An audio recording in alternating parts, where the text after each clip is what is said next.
네, 오늘도 하나님께 예배드리러 오신 우리 성도님들 주님의 이름으로 환영하고 축복합니다. 하나님께서 베푸신 은혜가 있기를 바랍니다. 오늘부터 여러분과 함께 또 새로운 주제를 가지고 함께 말씀을 나누기 원하는데요. 오늘부터 나누기 원하는 주제가 뭐냐면 하나님 나라입니다. 하나님 나라. 성경에는 하나님 나라에 대한 이야기가 참 많이 나옵니다. 그래서 그 모든 이야기들을 다 다루기는 힘들 것 같고요. 범위를 좀 좁혀서 예수님의 비유 속에 나오는 하나님 나라에 대해서 함께 좀 나누고자 합니다. 우리가 오늘 마태복음 13장에 나오는 일부의 말씀을 읽었는데요. 마태복음 13장 1절부터 마지막까지 쭉 읽어보면 예수님의 비유 7가지가 나옵니다.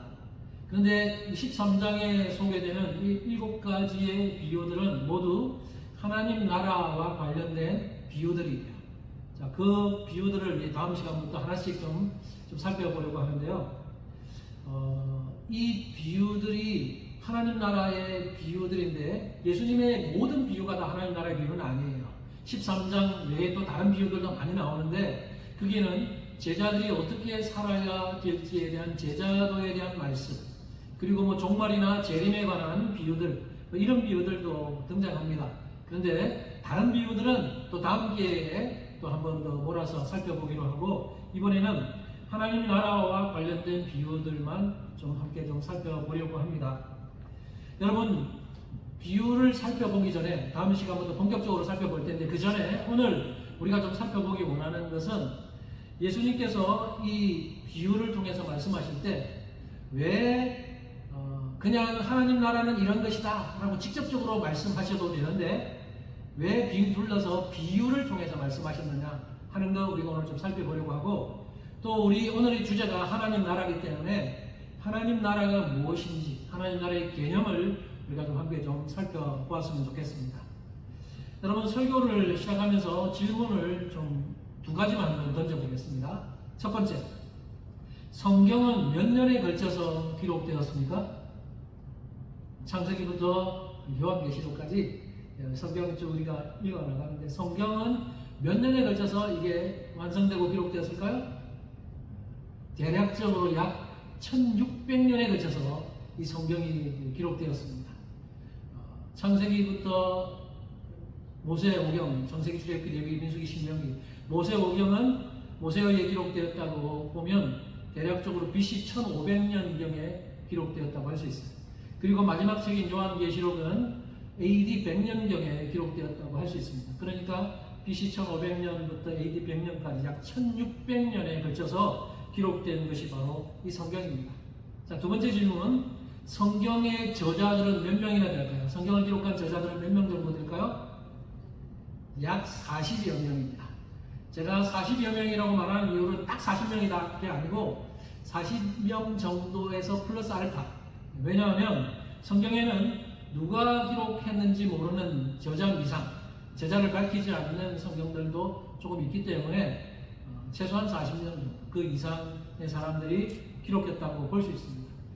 제가 왜 이 2가지 질문을 여러분에게 던졌냐 하면요, 우리가 진리라고 믿고 있는 이 성경이 그냥 아무렇게나 기록된 것이 아니라 이 성경의 통일성과 일관성을 제가 말하기 위해서 제가 이 2가지 질문을 던졌어요.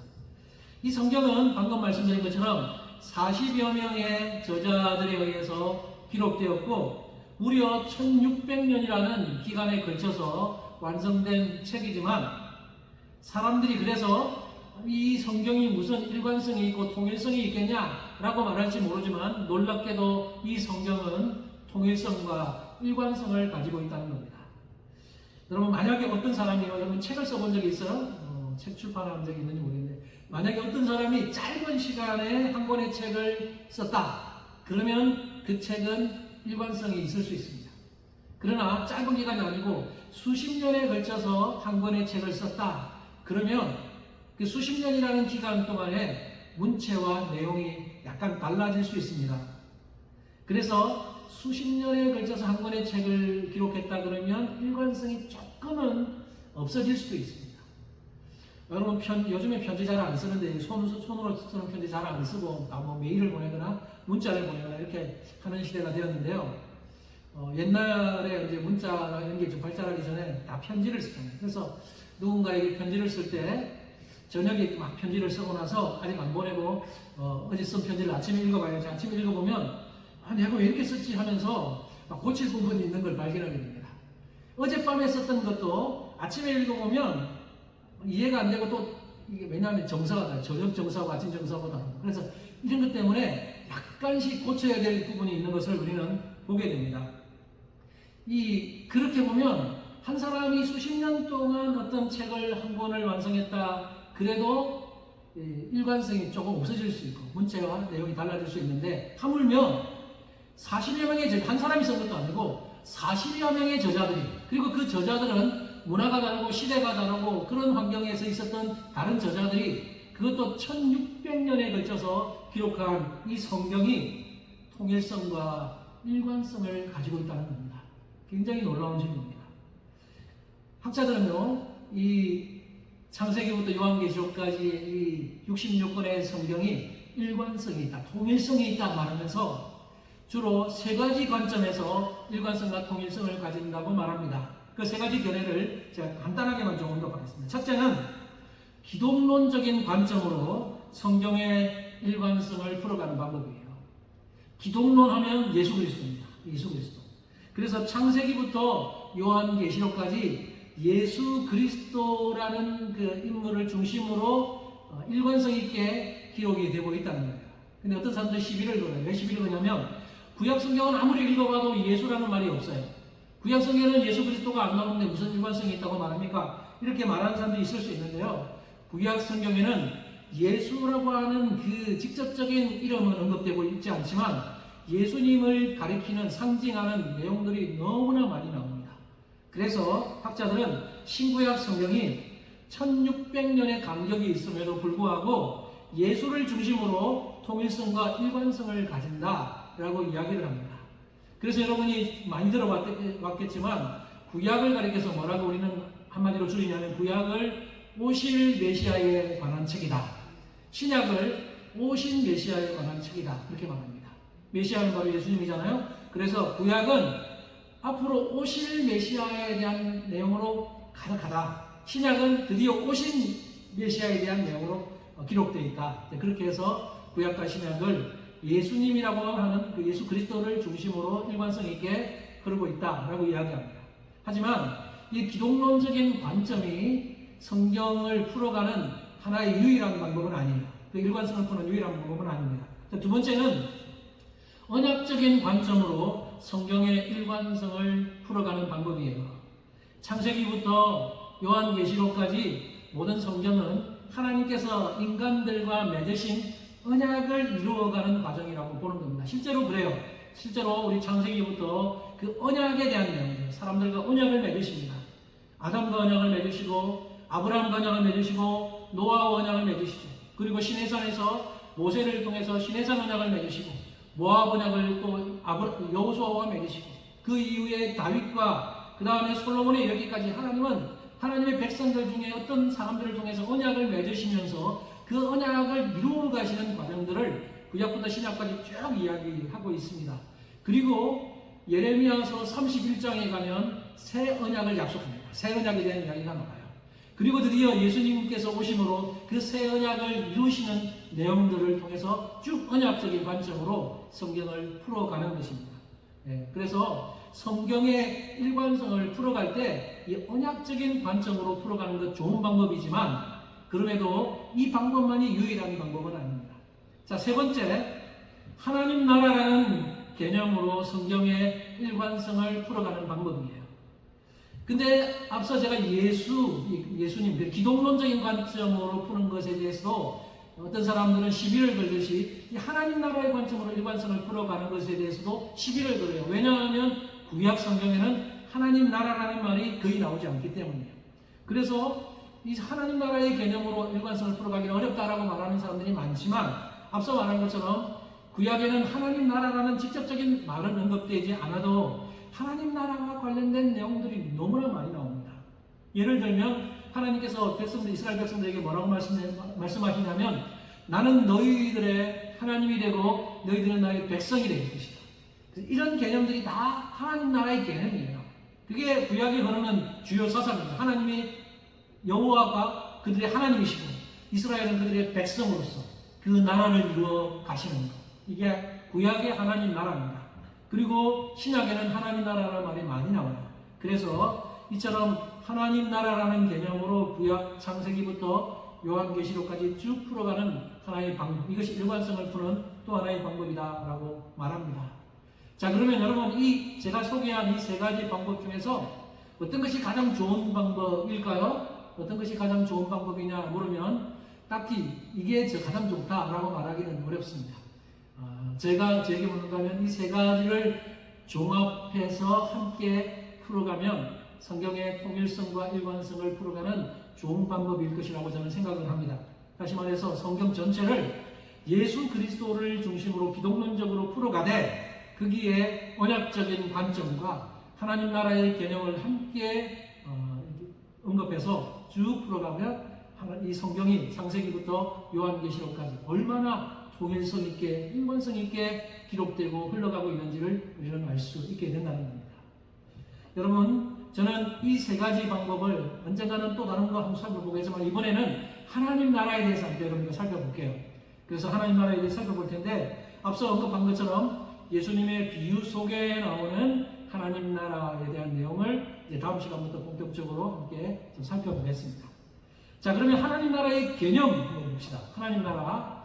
하나님 나라라는 말은 구약 성경에는 잘 안 나온다고 그랬어요. 신약에 주로 하나님 나라라는 말이 많이 언급되는데 신약에 무려 사복음서에만 100번 정도, 100번 넘게 나옵니다. 많이 나오죠. 마태, 마가, 누가, 요한 사복음서에 하나님 나라라는 말이 100번 넘게 나오는데 그 중에서 예수님이 직접 하나님 나라를 언급하신 횟수가 어느 정도냐면 약 70번 이상. 그러니까 예수님이요, 그 사복음서에 나오는 하나님 나라 그리고 사복음서 이후에도 조금 나오지만 예수님이 거의 70%를 하나님 나라에 대해서 이야기하셨다는 거예요. 그만큼 예수님께서 하나님 나라를 중요하게 여기셨다는 것을 반증적으로 보여주는 것입니다. 예수님의 사역에 있어서 하나님 나라는 가장 핵심적인 메시지, 핵심적인 내용이었다는 겁니다. 예를 들어 볼까요? 두 구절을, 신약에 있는 두 구절을 제가 자막으로 좀 준비해 봤는데요. 마가복음 1장 15절과 사도행전 1장 3절입니다. 마가복음 1장 15절은 이렇게 말씀합니다. 이르시되 때가 찼고 하나님의 나라가 가까이 왔으니 회개하고 복음을 믿으라. 예수님께서 하신 말씀입니다. 예수님께서 첫 번째 설교하십니다. 예수님이 공생애를 시작하시면서 처음으로 설교하시면서 하신 말씀이 바로 하나님 나라를 전하는 거였어요. 자, 그 다음에 사도행전 1장 3절은 예수님이 돌아가시고 나서 십자가에서 돌아가시고 나서 3일 만에 부활하시고 하늘로 올라가기 전에, 승천하기 전에 이 땅에 40일을 계셨어요. 이 땅에 40일을 계시면서 제자들을 만나시고 부활하신 몸을 보여주시고 그러셨는데 그 40일 동안 이 땅에 머무시면서 가르치신 내용이 사도행전 1장 3절이 이렇게 말씀해요. 40일 동안 그들에게 보이시며 하나님 나라의 일을 말씀하시니라. 예수님이 공생애를 시작하면서 처음으로 선포하신 말씀이 하나님 나라였고 공생애 3년 동안 쭉 하나님 나라에 대해서 계속해서 가르치셨고 이제 예수님이 십자가에서 죽임당하고 부활하고 나서 하늘로 올라가기 전에 이 땅에 40일 머무시는 동안에도 제자들에게 하신 말씀이 하나님 나라의 일을 말씀하셨다는 거예요. 그만큼 하나님 나라는 예수님의 메시지의 가장 핵심 내용이었다고 할 수 있습니다. 그리고 하나님 나라에 대한 이야기는 예수님뿐만 아니라 예수님의 제자들과 또 사도들, 바울 이런 사람들에 의해서도 하나님 나라가 가르쳐지고 선포되었어요. 제가 신약에 있는 내용 또 세 구절을 좀 준비해봤는데요. 먼저 사도행전 8장 12절 빌립이 복음을 전할 때 내용을 전합니다. 빌립이 하나님 나라와 및 예수 그리스도의 이름에 관하여 전도함을 그들이 믿고 남녀가 다 세례를 받으니. 그 다음에 바울의 내용이 나옵니다. 사도행전 19장과 28장 19장 8절에 이렇게 말씀해요. 바울이 회당에 들어가 석 달 동안을 담대히 하나님 나라에 관하여 강론하며 권면하되 28장 31절 하나님 나라를 전파하며 주 예수 그리스도에 관한 모든 것을 담대하게 거침없이 가르치더라. 이처럼 여러분 예수님뿐만 아니라 예수님의 제자들 중에 빌립 그리고 바울 그 외에도 베드로나 요한 수많은 제자들이 가르쳤던 것이 바로 이 하나님 나라에 대한 것입니다. 이처럼 하나님 나라의 개념은 신구약 전체를 흐르는 통일성과 일관성을 보여주는 중요한 개념이라고 할 수 있습니다. 그런데 여기서 여러분 한 가지 꼭 좀 기억해 주셨으면 좋겠는 내용이 하나 있습니다. 신약 성경에서 우리가 지금 다루고자 하는 주제가 하나님 나라인데 하나님 나라에 대해서 이야기할 때요. 앞서 제가 하나님 나라라는 말이 그 사복음서는 100번 넘게 나온다고 했어요. 근데 하나님 나라라는 말 말고 또 다른 단어로 똑같은 말인데 하나님 나라를 다른 말로 표현해서 사용하고 있는 말이 있어요. 이걸 여러분 꼭 기억하셔야 됩니다. 그게 특별히 마태복음에 많이 기록돼요. 오늘 이제 다음 주부터 살펴볼 비유 속에도 그 말이 나오는데 뭐냐면 하나님 나라와 똑같은 의미지만 다르게 표현되어 있는 하나의 단어가 있는데 바로 천국이라는 단어입니다. 천국. 특별히 마태가 하나님 나라라는 말 대신 천국이라는 말을 사용해서 언급을 하고 있어요. 근데 여러분들도 혹시나 그랬을 수 있고 많은 그리스도인들이 하나님 나라와 천국을 같은 개념으로 이해하지 못하고 전혀 딴 것으로 이해하고 있는 사람들이 굉장히 많이 있습니다. 그 이유 중에 뭐냐면 천국이라고 하면 우리가 가지고 있는 어떤 선입견, 천국에 대한 우리만의 어떤 생각들이 잘못된 왜곡된 생각을 가지고 있기 때문이에요. 여러분 천국 하면 여러분 뭘 생각합니까? 천국 하면 뭘 생각해요? 대부분의 사람들은 일반적으로 천국 하면 어떻게 생각하냐면 일반적인 생각은 천당은 하늘천 집당 그래서 하늘에 있는 집 뭐 그런 게 그래서 천국 하면 하늘에 있는 어떤 집과 같은 장소적인 개념으로 생각을 하고 있습니다. 그리고 또 천국 하면 뭐라고 생각하냐면 언젠가 죽어서 가게 되는 미래적인 개념 그렇게 우리는 천국을 생각을 해요. 그래서 우리가 이런 천국만 생각하다 보니까 이 땅에 하나님 나라 이야기하면 마치 다른 것처럼 생각되는 사람들이 좀 있는데 아니에요. 이제 여러분 확실하게 아십시오. 성경에서 특히 신약 성경에서 하나님 나라 개념하면 천국과 동일한 개념으로 기록되고 있다는 사실을 좀 기억해야 됩니다. 그래서 여러분이 이제 천국 하면 미래적인 어떤 장소 개념 우리가 죽어서 미래에 가는 어떤 하늘에 있는 어떤 장소 그게 천국의 개념이 아니고 물론 그렇게 언젠가는 우리가 그 천국에 가겠죠. 그러나 성경에서 말하는 천국은 그런 개념이 아니에요. 그래서 여러분 오늘 말씀을 이해할 때 하나님 나라의 개념이 뭐냐 할 때 미래적인 개념이 아니에요. 우리가 죽어서 언젠가 있을 미래적인 개념이 아니고 또 이곳이 아닌 언젠가 저 하늘에 어느 공간에 있는 어떤 장소적인 개념이 아니에요. 자, 오늘 확실하게 개념을 여러분 마음에 잘 새기십시오. 자, 이제 하나님 나라의 개념을 말하겠습니다. 하나님 나라의 개념은 미래의 개념이 아니라 현재의 개념입니다. 그리고 장소적인 개념이 아니라 장소의 개념이 아니라 통치의 개념입니다. 잘 기억하십시오. 무슨 말이냐면 하나님 나라는 우리가 죽는 미래에 임하는 어떤 것이 아니라 지금 이곳에 하나님 나라가 이미 임해 있다는 겁니다. 우리가 사는 이 땅에 이미 하나님 나라가 도래했고 임했어요. 자, 그 다음에 하나님 나라는 그 나라가 어디에 있느냐 위치의 개념, 장소의 개념이 아니라 저 하늘에 어느 공간에 어디에 있겠지 그런 개념이 아니라 이 하나님 나라를 누가 다스리고 통치하느냐 하는 통치의 개념입니다. 그래서 여러분이 하나님 나라를 그렇게 이해하셔야 됩니다. 그렇습니다. 하나님 나라는 이미 이 땅에 임했어요. 예수 그리스도께서 오심으로 하나님 나라가 이 땅에 이미 도래했습니다. 믿습니까? 아멘. 하나님 나라가 임했는데 문제는 하나님 나라가 우리 눈에 안 보여요. 세상 나라밖에 안 보여요. 하나님 나라가 이미 이 땅에 임했어요. 그래서 우리가 사는 이 세상은 하나님 나라와 세상 나라가 함께 공존하는 세상인데 하나님 나라가 눈에 안 보이기 때문에 하나님 나라를 잘 몰라. 수없이 성경은 하나님 나라에 대해서 말씀하고 있지만 많은 사람들은 그 개념, 하나님 나라의 개념조차 모르고 있다는 겁니다. 마치 천국에서 언제 미래에 내가 죽으면 언젠가 어디에 가겠지 하는 그런 개념으로만 이해하고 있지 지금 하나님 나라가 이 땅에 임했고 지금 이 땅에서 하나님 나라를 다스리시는 분이 누구냐, 통치하시는 분이 누구냐 하는 개념을 전혀 모르고 살아간다는 거예요. 그냥 이 땅을 다스리는 것은 여기 미국은 트럼프, 한국은 또 한국 대통령, 또 다른 나라 대통령, 그런 개념이 아니라 하나님 나라의 개념 속에 이미 눈에 보이지 않는 하나님 나라가 우리에게 임해 있고, 이 하나님 나라를 다스리시는 분이 있다는 거예요. 왕이 있다는 거예요. 누구지요? 하나님께서 이 하나님 나라를 다스리시는 왕으로서 이 땅을 다스리고 있다는 거예요. 그래서 여러분 눈에 안 보여도, 우리 육신의 눈에는 안 보여도 영적인 눈을 떠서 이 하나님 나라를 보셔야 됩니다. 그래야 하나님 나라의 개념을 제대로 이해하시는 거예요. 자, 그러면 이 하나님 나라를 우리도 잘 모르지만 이 예수님 당시에 제자들도 잘 몰랐어요.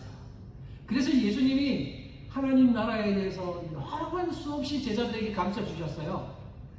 특이한 점은 그냥 하나님 나라 이런 거다라고 직접적으로 말씀해 주시면 되는데, 그 수많은 무리들을 모아놓고 예수님은 비유를 통해서 하나님 나라를 말씀해 주신 거예요. 자, 오늘 보면 34절 같이 한번 읽어볼까요? 읽어봅시다. 시작. 예수께서 이 모든 것을 우리에게 비유로 말씀하시고 비유가 아니면 아무것도 말씀하지 않으셨습니다. 자, 예수님은 비유를 통해서 말씀하셨는데 그 이유가 뭘까요?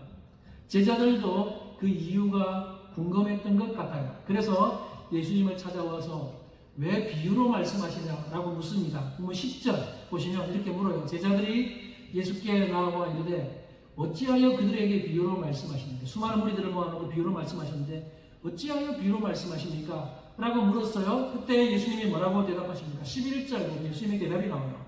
대답하여 이르시되 천국의 비밀을 아는 것이 너희에게는 허락되었으나 그들에게는 아니 되었느니. 이게 예수님의 대답입니다. 천국의 비밀을 아는 것이 너희에게는 허락되었지만 저들에게, 그들에게는 허락되지 않았다. 이게 예수님의 답변이에요. 여기서 너희와 그들이 있죠. 이건 조금 이따 봅시다. 너희는 일단 결론적으로 너희는 누구예요? 예수님 제자들을 가리키고, 그들은 누구예요? 예수님을 배척하는 유대인입니다. 자, 근데 그것을 살펴보기 전에 여기 우리에게 중요한 단어가 하나 나와요. 천국의 비밀을 아는 것이. 여기 비밀이라는 단어. 비밀은 비밀이지 뭐 그게 뭐가 어렵습니까? 라고 말할 수 있지만, 여러분 또 한 가지 여러분 꼭 오늘 이 시간에 좀 정리를 하십시오. 신약 성경에서 말하는 비밀은 우리가 일반적으로 알고 있는 비밀의 개념과는 다릅니다.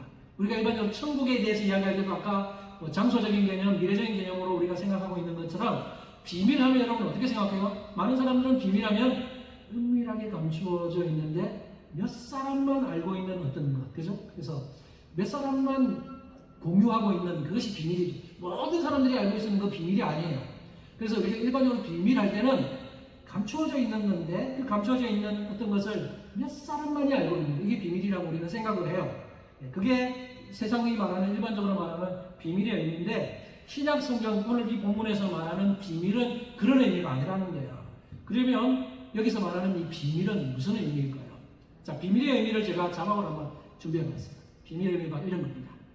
지금까지 감추어져 있던 것을 하나님께서 그리스도와 함께 계시해 주심으로 밝히 드러내신 것, 이게 바로 신약 성경에서 말하고 있는 비밀입니다.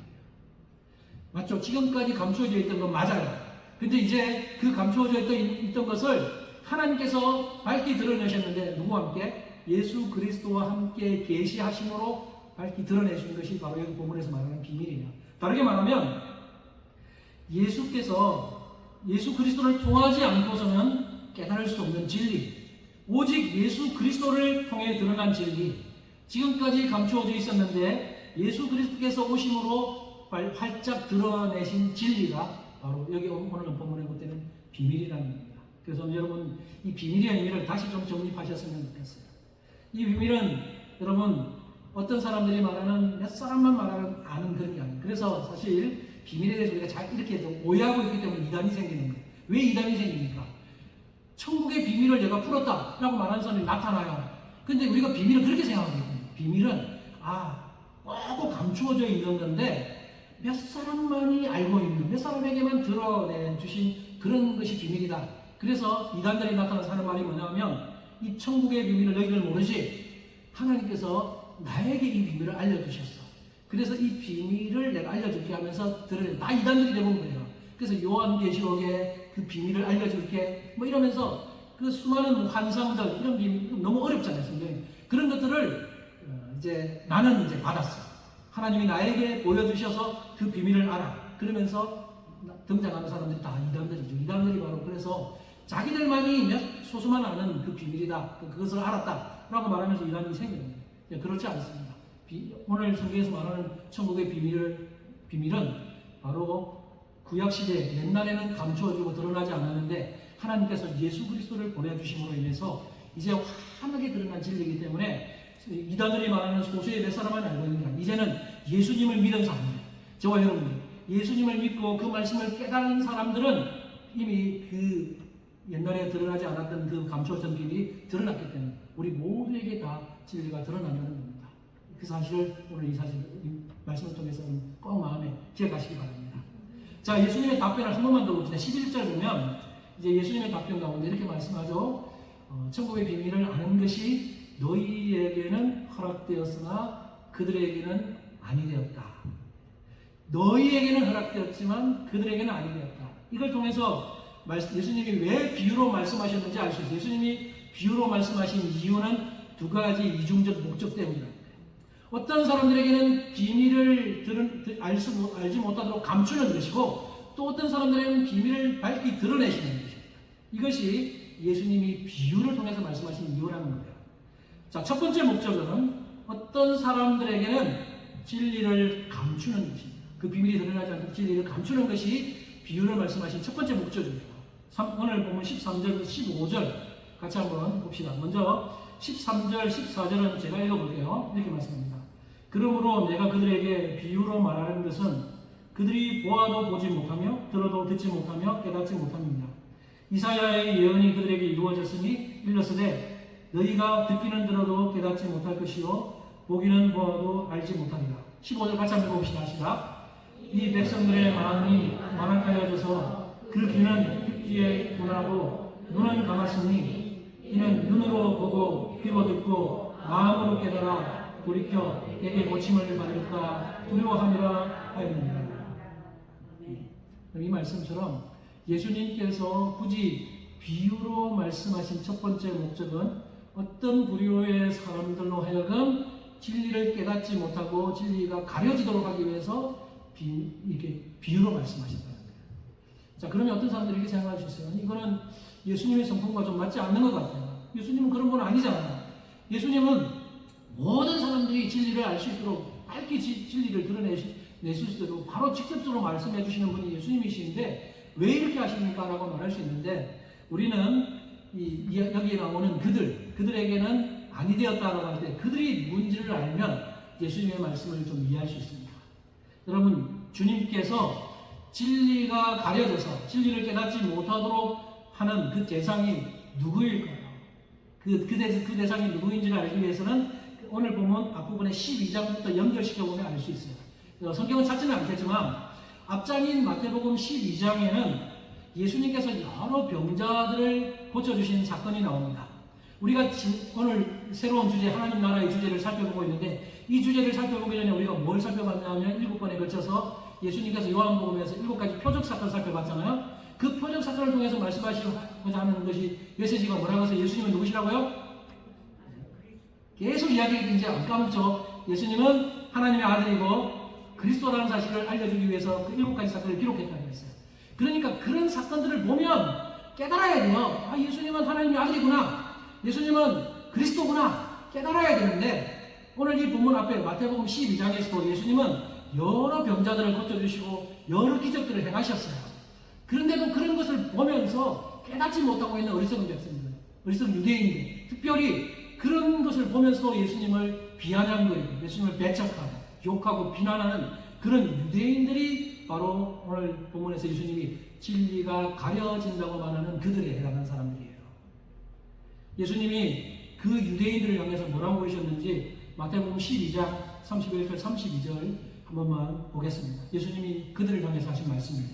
그러므로 내가 너희에게 이르노니 사람에 대한 모든 죄와 모독은 사하심을 얻되 성령을 모독하는 것은 사하심을 얻지 못하겠고 또 누구든지 말로 인자를 거역하면 사하심을 얻되 누구든지 말로 성령을 거역하면 이 세상과 오는 세상에서도 사하심을 얻지 못하리라. 그 예수님을 끝까지 믿지 않고 배척하고 비방하는 그 바리새인들을 비롯한 유대인들을 향해서 하신 예수님의 말씀이세요. 그러니까 예수님의 말씀을 요약하면 그들은 성령을 모독하고 성령을 거역한 자들이라는 거예요. 그래서 그들은 이런 진리를 깨닫지 못하고 들어도 알 수 없다는 겁니다. 바로 이 말씀 다음에 마태복음 13장에 7가지 비유가 나와요. 그러면 비유로 예수님 말씀하십니다. 그렇게 보면 누구에게 이 비밀의 진리가 가려지는지를 우리는 분명히 알 수 있어요. 바로 예수님께서 수많은 기적과 수많은 표적을 통해서 자신이 누구신지를 분명히 보여주셨음에도 불구하고 여전히 믿지 못하고 예수님이 하나님의 아들이시고 그리스도이심을 믿지 못하고 끊임없이 예수님을 비난하고 예수를 십자가에 못 박으려고 하는 그런 유대인들, 그들이 바로 여기에 해당한다는 것입니다. 고의적이고 악의적으로 하나님의 아들의 메시지를 받아들이지 않는 그 무리들을 향해서 진리를 감추시는 것입니다. 여러분, 하나님께서 여러분 이렇게 오해하시면 안 돼요. 하나님은 저 유대인들은 무조건, 저 유대인들 무리는 다 악하기 때문에 유대인들 너희들은 무조건 안 돼. 너희들에게는 무조건 진리를 가릴 거야. 그렇게 말씀하신 게 아니에요. 유대인들 중에서도 예수님께서 행하신 기적이나 표적을 보면서 깨닫고 돌이켜서 진리를 깨닫고 그리스도인이 된 사람들이 많아요. 있어요. 그러나 끝까지 믿지 않고 고의적이고 악의적으로 예수님의 말씀을 받아들이지 않고 끝까지 이렇게 행하는 사람들은 진리가 가려진다는 겁니다. 좀 더 정확하게 말하면 예수님께서 진리가 가린다는 것보다는 자기들이 악한 마음 때문에 그 완악한 마음이 진리를 보지 못하도록 자기의 눈과 영적인 귀를 닫아버리는 거예요. 그래서 진리를 깨닫지 못하는 겁니다. 그래서 예수님이 비유를 통해서 말씀하실 때 바로 그들에게 진리를 알 수 없도록 하나님의 목적으로 그렇게 하셨다. 자, 두 번째 목적은 뭘까요? 어떤 사람들에게는 진리를 밝히 드러내시기 위한 목적으로 비유를 말씀하셨다는 겁니다. 본문 34절과 35절 한 목소리로 같이 한번 읽어봅시다. 시작. 예수께서 이 모든 것을 우리에게 비유로 말씀하시고 비유가 아니면 아무것도 말씀하지 아니하셨으니 이는 선지자를 통하여 말씀하신 바 내가 입을 열어 비유로 말하고 창세로부터 감추인 것들을 드러내려 함을 이루려 하십니다. 아멘. 그러니까 비유로 말하면서 그 감추어진 것들을 드러내겠다 하신 것은 이미 구약 시대에 있어 왔던 말씀이라는 거예요. 그 말씀이 시편 78편에 있는 한 구절을 제가 소개해드리겠습니다. 이렇게 말합니다. 내 백성이여 내 율법을 들으며 내 입의 말에 귀를 기울일지어다. 내가 입을 열어 비유로 말하며 예로부터 감추었던 것을 드러내려 하니. 이처럼 비유를 통해서 감추어졌던 것들을 드러내는 방식은 신약 시대뿐만 아니라 구약 시대부터 이미 있어 왔던 방식이고 예수님은 그 말씀을 이루기 위해서 지금 비유를 통해서 감추어온 것들을 드러내시는 거예요. 우리가 다음 시간부터 이제 씨 뿌리는 자의 비유, 가라지 비유, 누룩 비유, 여러 가지 비유를 살펴볼 거예요. 그러면 그 비유들 여러분 대부분 많이 들어보셨겠지만 그런 비유들을 통해서 하신 예수님께서 비유를 통해서 말씀하신 목적이 있다는 거예요. 그 비유가 어떤 사람에게는 들어도 무슨 말인지 깨닫지 못하는 사람들은 연연히 깨닫지 못하게 하기 위한 목적이 있지만 그 비유의 하나의 특징은 그 비유를 통해서 오히려 더 환하게 드러낼 수 있는 것이 바로 비유라는 겁니다.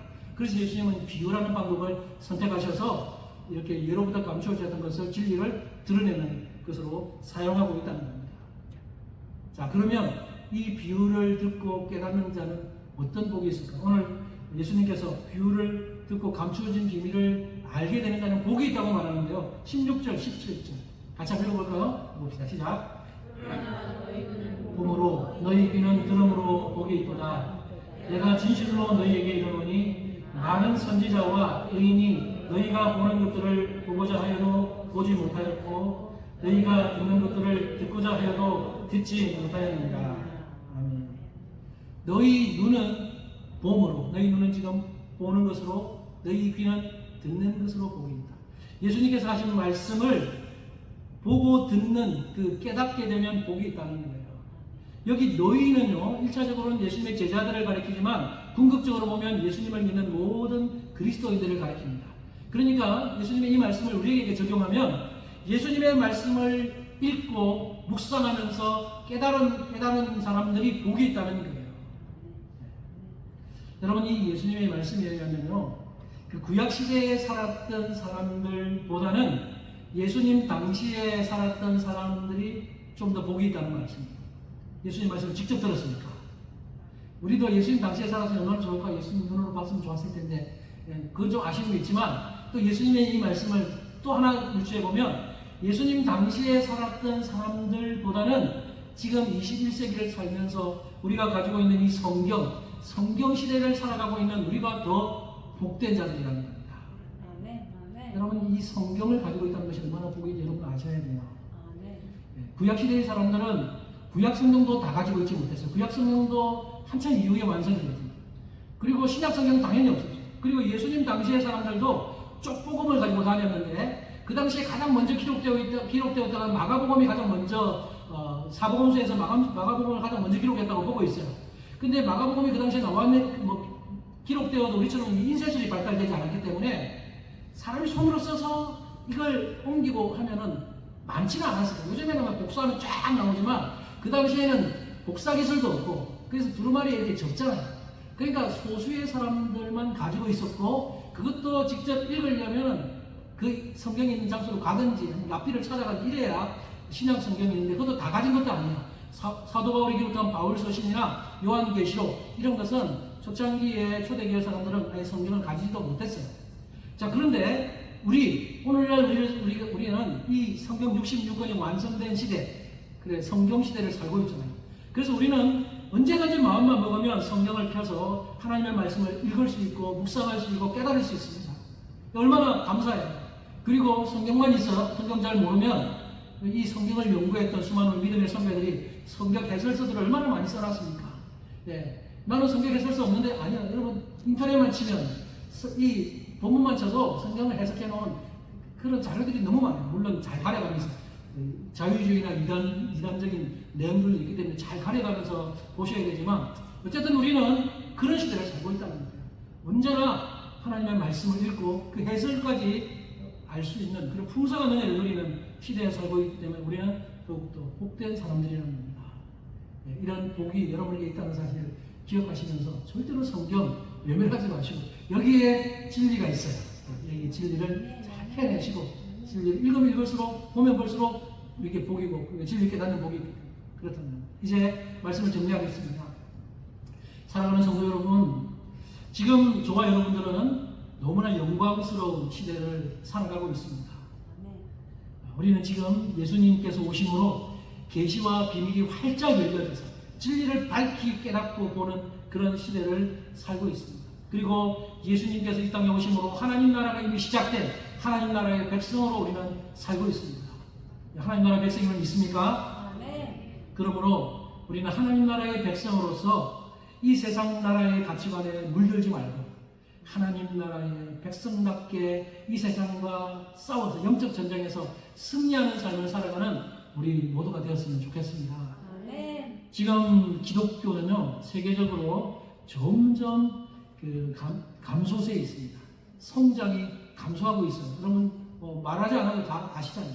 지금 교회의 수는 계속 줄어들고 있고, 교회 성도들의 연령도 다 노인화되고 있습니다. 젊은이들을 찾아볼 수 없는 시대. 자, 이렇게 되면 앞으로 한 20, 30년 후면 교회의 문을 닫는 교회들이 훨씬 더 많아질 것이라고 지금 진단하고 있어요. 실제로 그렇게 될 겁니다. 어떤 획기적인 부흥의 역사가 일어나지 않으면 아마 그렇게 흘러갈 것 같아요. 여러분, 기독교는 계속해서 추락하고 기독교의 그 성장률은 줄어들고 있는 실정입니다. 특별히 지난 코로나 시기를 거치면서 기독교는 더욱더 그래요. 실제로 많은 사람들이 빠져나갔어요. 이제 교회 안 나온 사람들이 많아요. 제가 생각하기에는 제 혼자만의 생각일 수도 있지만 하나님께서 거품을 없애주는 과정이 아니었을까. 실제로 그냥 교회만 왔다 갔다 하는 사람들, 종교생활만 하던 사람들, 그냥 사람들 보고 예수님이 누구신지 하나님 누구신지 관심도 없으면서 그냥 사람들이 있으니까 그냥 왔다가, 이런 사람들은 이번 코로나 거치면서 쭉 빠져나갔어요.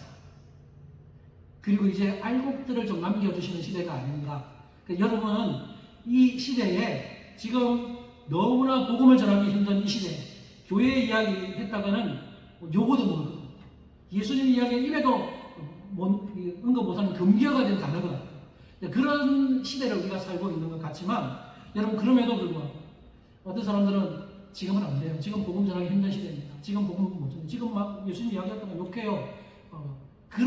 그래서 마치 세상 나라가 너무 커 보여요. 하나님 나라는 너무 쪼그라져 있어요. 하나님 나라가 지금 이 땅에 임해 있지만 하나님 나라는 너무 작아 보이고 세상 나라가 너무 커 보이는 이 시대를 우리가 살고 있기 때문에 내 혼자 뭐 열심히 안 하고 내 혼자 뭐 열심히 복음 전한다고 뭐 되겠어? 이거는 계란으로 바위치기밖에 안 돼. 이렇게 생각할 수 있지만 아니에요. 여러분 우리 눈에 보이지 않지만 그럼에도 불구하고 하나님 나라는 여전히 계속해서 퍼져나가고 자라고 있다는 사실 기억하시기 바랍니다. 한쪽에서는 하나님 나라가 계속 핍박받고 침략받고 그래서 지금 이 세계의 추세를 보면요. 유럽, 영국을 시작한 유럽들 한때 하나님 나라가 막 확장됐잖아요. 교회가 커지고. 그러나 지금 유럽은 완전히 쪼그라들어서 교회는 노인들밖에 안 남아있고 교회 다니는 청년들 없습니다. 지금 미국까지 이제 복음이 왔다가 아시아 이렇게 갔는데 미국도 그래도 지금 미국은 좀 다행이긴 한데 미국도 위기 상황이 있는 건 맞아요. 한국은 복음을 받아들여서 한때 복음의 성장이 엄청 이루어졌지만 지금은 계속해서 복음이 줄어들고 청년들 찾아보기 힘든 그런 시대입니다. 여러분 이런 시대에 여러분께서 하나님 나라의 백성이라는 사실 잊지 말았으면 좋겠어요. 계란으로 바위치기처럼 생각될지 모르지만 하나님은 여러분의 작은 믿음을 사용하십니다. 여러분의 믿음을 사용하셔서 여러분을 통해서 하나님 나라를 조금씩 확장시키고 이루어가신다는 사실 기억하면서 여러분 하나님 도구가 되시기 바랍니다. 예, 앞으로 다음 주부터 하나님 나라에 대한 비유를 계속 살펴볼게요. 예, 하나님 나라를 특징 지어라 이렇게 학자들은 특징 짓습니다. 이미 그러나 아직 이게 하나님 나라의 특징이에요. 다시 이미 그러나 아직 already but not yet 이렇게 이야기를 해요. 무슨 말입니까? 하나님 나라는 이미 이 땅에 임했지만 아직 완성되지는 않았다. 그럼 언제 하나님 나라가 예수님이 오심으로 이미 시작되었어요. 언제 완성됩니까? 예수님의 재림으로 예수님의 초림으로 시작된 하나님의 나라가 예수님의 재림으로 완성될 거예요. 우리는 지금 어떤 시대를 살아냐? 하나님 나라가 시작되었고 완성되는 그 중간 시기를 살고 있는 사람들입니다. 그래서 누군가 저에게 당신이 신앙생활을 하는 의미가 뭐냐고 묻는다면 저는 이렇게 대답할 거예요. 이미 시작된 하나님의 나라에서 언젠가 장차 완성될 하나님의 그 나라를 바라보면서 하루하루 신앙생활 해나가는 삶이다. 그렇게 정의를 하고 싶어요. 여러분 이 하나님 나라의 백성으로 여러분 절대로 정체성을 잃어버리지 마시고 아무리 세상 나라가 커 보여도 하나님 나라는 절대로 죽지 않을 겁니다. 예수님 오실 때까지 하나님 나라는 계속 퍼져나갈 거예요. 거기에 저와 여러분의 믿음이 한몫해서 하나님 우리를 도구로 사용하셔서 하나님 나라를 확장시키는 이 많은 일에 우리를 귀하게 사용해 주시기를 주님의 이름으로 축복합니다. 기도하겠습니다.